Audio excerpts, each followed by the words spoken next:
Halo teman-teman, perkenalkan nama saya Diotal Sumairo. Saya dari Universitas Talama Ata Program Studi PGMI. Buat kalian yang baru pertama kali klik video ini, halo, salam kenal. Oke, pada kesempatan kali ini kita akan membahas topik yang menarik mengenai kebutuhan dan karakteristik peserta didik di sekolah dasar. Kenapa itu penting? Karena setiap anak itu unik dan mereka datang ke ruang kelas bukan cuma membawa buku, tapi juga membawa rasa ingin tahu, emosi, kebiasaan, dan potensi yang luar biasa. Peserta didik bukan sekedar anak-anak yang duduk di bangku sekolah.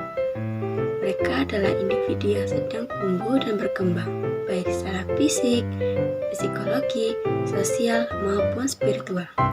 Dalam dunia pendidikan, mereka sering disebut sebagai bahan mentah yang akan dibentuk melalui proses pembelajaran.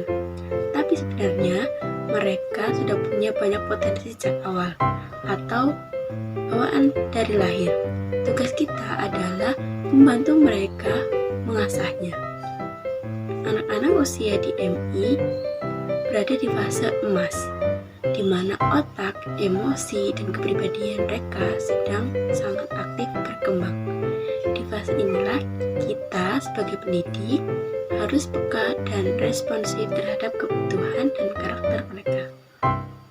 Anak usia MI punya beberapa faktor yang perlu banget kita pahami. Yang pertama, mereka senang bermain. Bagi mereka, bermain bukan cuma aktivitas menyenangkan, tapi juga cara alami untuk belajar.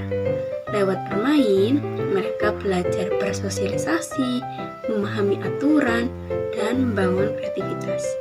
Yang kedua, mereka senang bergerak. Jangan heran kalau mereka cepat bosan ketika duduk yang lama. Mereka butuh ruang untuk bereksplorasi, jadi pembelajaran yang melibatkan gerak fisik seperti role play, outbound mini, dan eksperimen langsung jauh lebih efektif. Yang ketiga, mereka lebih suka bekerja dalam kelompok. Belajar bersama teman membuat mereka lebih nyaman dan bersemangat. Disinilah mereka belajar toleransi, kerjasama, dan empati. Yang keempat, mereka lebih mudah memahami sesuatu jika bisa merasakan langsung. Pembelajaran yang bersifat konkret, seperti menyentuh, mencoba, atau memperagakan akan jauh lebih membekas dibanding hanya mendengar ceramah. Selain karakter umum tadi, ada juga karakteristik khusus yang terbagi menjadi 3 aspek besar. Yang pertama, ada aspek kognitif. Anak usia MI berada di tahap transisi dan berpikir konkret menuju logis. Artinya, mereka bisa mulai memahami sebab akibat, tetapi tetap butuh contoh nyata. Mengajar konsep abstrak lebih dibantu dengan alat peraga, gambar, atau cerita. Yang kedua, ada aspek moral dan spiritual. Di usia ini, anak mulai membentuk nilai-nilai moral. Mereka belajar dari lingkungan, baik itu guru maupun orang tua atau tontonan mereka. Mereka mulai tahu mana yang benar dan salah, dan mulai menunjukkan sikap seperti jujur, peduli, atau tanggung jawab. Yang ketiga, ada aspek sosial emosional. Anak usia MI mulai belajar mengelola perasaan.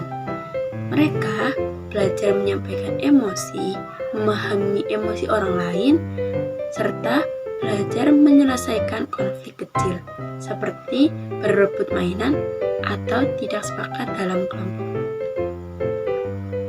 Setiap anak bukan hanya punya karakter, tetapi juga punya kebutuhan yang penting untuk dipenuhi. Inilah beberapa kebutuhan dasar yang perlu dipenuhi. Yang pertama ada kebutuhan jasmani. Kebutuhan jasmani itu meliputi termasuk makanan sehat, tidur cukup, dan ruang gerak yang aman. Ini dasar bagi tumbuh kembang yang optimal. Yang kedua ada kebutuhan akan rasa aman. Anak harus merasa terlindungi dari kekerasan, ejekan, maupun tekanan. Jika merasa aman, mereka akan lebih percaya diri dan aktif belajar. Yang ketiga, ada kebutuhan akan kasih sayang. Anak butuh pengakuan ketika mereka berhasil melakukan hal kecil. Apresiasi dari guru itu sangat berarti, dan apresiasi dari orang yang berada di sekitar mereka. Yang kelima, ada kebutuhan dan akulturasi diri. Setiap anak mempunyai potensi yang unik. Tugas kita memberi ruang untuk mereka untuk mengapresiasikannya, baik di bidang seni, olahraga, akademik, ataupun keterampilan sosial. Oke teman-teman, kira-kira apa sih yang mempengaruhi perkembangan mereka? Jadi, ada beberapa faktor yang mempengaruhi perkembangan mereka. Faktor diantaranya itu ada faktor internal dan faktor eksternal. Faktor internal itu contohnya seperti motivasi, kepribadian, dan minat.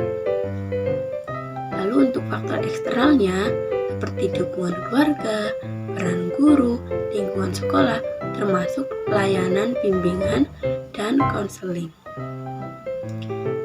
Jadi ketika semua pihak bekerjasama, maka akan menghasilkan tumbuh kembang anak yang jauh lebih optimal. Oke teman-teman, anak usia MI bukan sekedar objek pembelajaran. Mereka adalah individu yang penuh potensi, rasa ingin tahu, dan emosi yang perlu dipahami dengan hati. Semakin kita mengerti siapa mereka, apa yang mereka butuhkan, dan bagaimana cara mendekati mereka, maka semakin mudah untuk kita membimbing mereka menuju masa depan yang cerah. Oke teman-teman, terima kasih sudah menonton video ini sampai akhir. Semoga video kali ini dapat bermanfaat untuk teman-teman semua.